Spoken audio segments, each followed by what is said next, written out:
কবুতরগুলোকে খাবার দিলাম। আর মশার জন্য আজকে বোতলে করে ন্যাপথলিন দিয়ে দিলাম। 4টা বোতলে ন্যাপথলিন দিয়েছি। 1টা 2টা 3টা 4টা। কারণ এখানে বাচ্চা আছে কবুতরের, এগুলারে মশা কামড়ায়।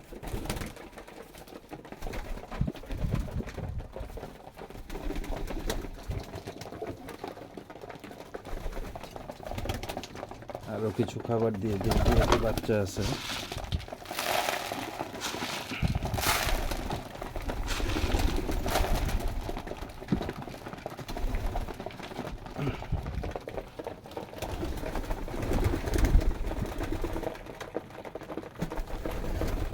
যাদের খাওয়া শেষ তারা পানি খেয়ে ঘরে ফিরে যাচ্ছে, দেখতে পাচ্ছেন।